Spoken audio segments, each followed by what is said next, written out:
Today, the United States, keenly aware of its strategic role as a leader in the free world, has allied itself with other nations, dedicated to the preservation of peace and the welfare of mankind. Our big picture cameras today focus on one of the most important of these alliances. As our guest narrator, the distinguished news analyst Edward R. Murrow tells the story behind NATO, the North Atlantic Treaty Organization. In May 1945, the war in Europe came to an end.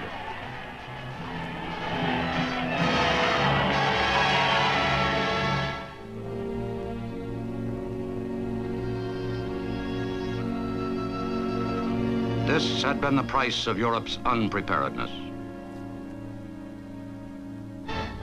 But in May 1945, our hard-won peace seemed at last secure. A few days before, Allied forces from the West had joined hands with the Russians from the East. Their statesmen had met cordially at Yalta and at Potsdam.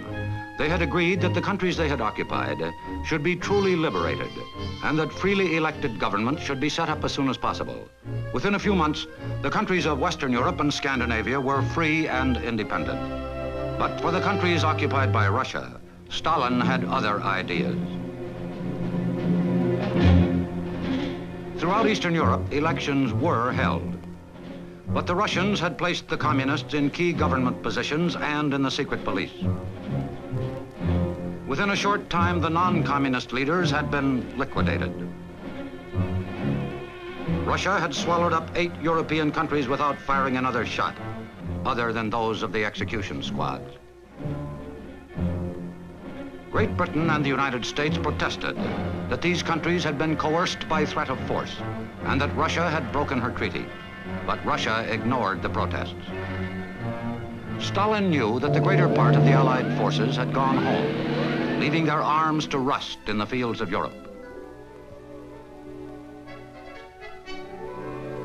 In the West, men were impatient to be demobilized. The war was finished, and they had other work to do.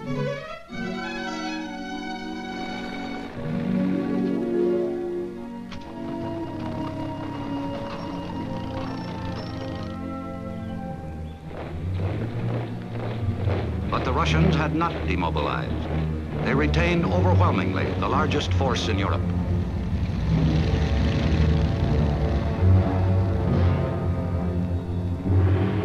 The small group of men in the Kremlin had long ago dedicated themselves to the spreading of communism by all possible means. They knew that an army can be used not only to fight wars, it can be used to intimidate. To the south lay 2 more possible victims, Greece and Turkey. In March 1946, the Russians denounced their treaty with Turkey. They offered to renew it if the Turks would give up part of their territory and allow the Russians to establish bases controlling the Bosphorus and the Dardanelles. The Turks refused. In Greece, the communists had already started civil war. Russia was sending arms to them through the neighboring satellite states to bring bitterness, despair, and death to the Greek people.